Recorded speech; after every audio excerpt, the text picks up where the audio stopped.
اللہ اللہ اللہ اللہ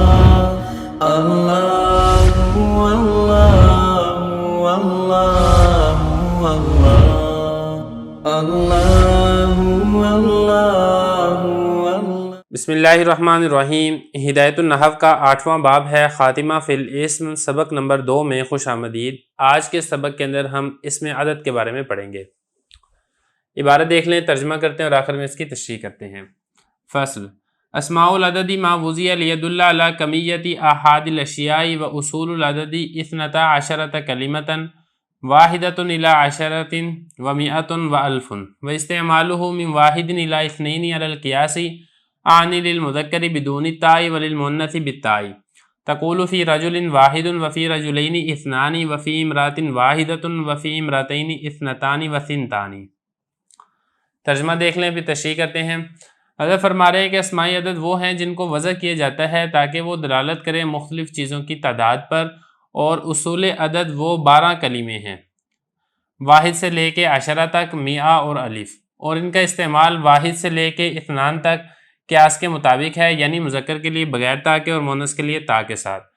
تو کہے گا ایک آدمی کے بارے میں واحد، اور 2 آدمیوں کے بارے میں 2، اور ایک عورت کے بارے میں واحدۃ، اور 2 عورتوں کے بارے میں 2 اور 2۔ دیکھیں، جو گزشتہ فصل ہے اس کے اندر ہم نے معرفہ اور نکرہ کے بارے میں پڑھا تھا۔ یہ جو فصل ہے اس کے بارے میں اسم عدد کے بارے میں پڑھیں گے۔ اسم عدد کیا ہوتا ہے اور یہ اس کا استعمال کس طریقے سے ہوتا ہے، وہ سارے کا سارا انشاءاللہ اس سبق کے اندر آئے گا۔ کچھ ہم آج کے سبق میں کور کریں گے اور کچھ جو حکم ہے وہ انشاءاللہ اگلے سبق کے اندر کور کریں گے۔ تو سب سے پہلے بتایا ہے کہ اسماء عدد کس کو کہتے ہیں۔ اسماء عدد یا اسم عدد وہ ہوتا ہے جس کو وضع کیا جاتا ہے تاکہ وہ دلالت کرے مختلف چیزوں کی تعداد کے اوپر۔ دیکھیں، یہ گنتی کو اسم عدد کہا جاتا ہے، اور جس چیز کو گنا جاتا ہے اس کو معدود کہا جاتا ہے۔ گنتی کو عربی میں کہتے ہیں عدد،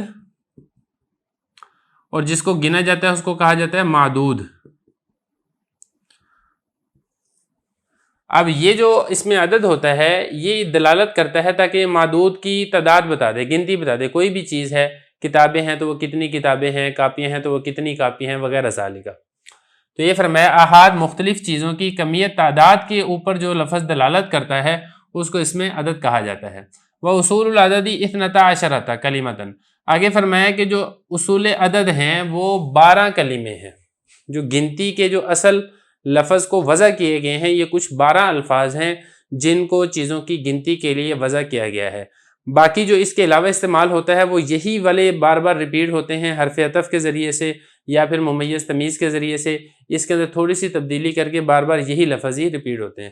جیسے ہم اردو میں کہتے ہیں نا کہ جو کل الفاظ ہیں گنتی کے لیے وہ کتنے ہیں، وہ 10 ہیں، 0 سے لے کے 9 تک، یہ 2 ہیں۔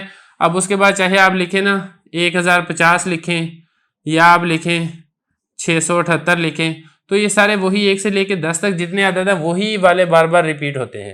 تو اسی طریقے سے جو عربی ہے، عربی کے اندر بھی کل 12 عدد ہوتے ہیں، یہی بار بار ریپیٹ ہوتے ہیں۔ وہ کون کون سے ہیں؟ وہ حضرت فرما رہے ہیں واحدۃ الی 10، 1 سے لے کے 10 تک، یہ 10 ہو گئے، 1 2 3 4 5 6 7 8 9 10۔ اب اگلا کون سا ہے؟ میعۃ، 100، یہ ہو گیا 11واں، اور الف، 1000، یہ ہو گیا 12واں۔ تو یہ کل 12 عدد ہیں جو کہ بار بار استعمال ہوتے ہیں۔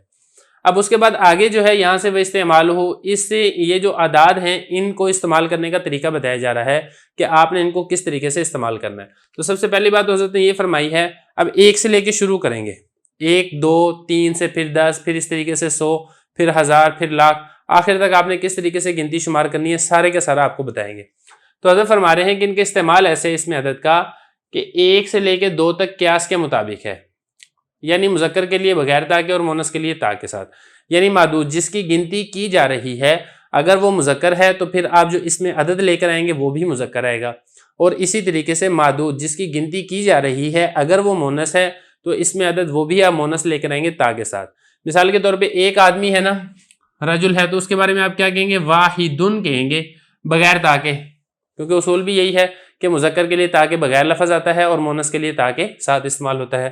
اور اگر 2 آدمیوں کے بارے میں آپ بتانا چاہ رہے ہیں تو پھر آپ کیا کہیں گے؟ اثنانی، یہ بھی مذکر آپ لے کر آئیں گے۔ اور اسی طریقے سے اگر آپ ایک عورت کے بارے میں بتانا چاہ رہے ہیں تو پھر آپ کیا کہیں گے؟ واحدتن۔ مثال کے طور پہ امرأۃ واحدتن، اور اسی طریقے سے اگر آپ دو عورتوں کے بارے میں یا پھر دو مونس کے بارے میں، ضروری نہیں ہے کہ عورت ہو، کوئی بھی مونس ہو سکتی ہے، جیسے کہ ناکا ہے، ناکا تو نہیں، اٹھنی ہے، آپ دو کے بارے میں بتانا چاہ رہے ہیں تو پھر آپ کیا کہیں گے؟ اثنتانی اور سنتانی، جو کہ مونس ہے اس نانی کا۔ تو یہ دیکھیں ایک اور دو اس میں اصول کے مطابق ہے، باقی جو اس کے بعد ہے وہ تھوڑی سی ترتیب فرق ہے، وہ کیا فرق ہے وہ ہم انشاءاللہ اس کے بعد سمجھتے ہیں۔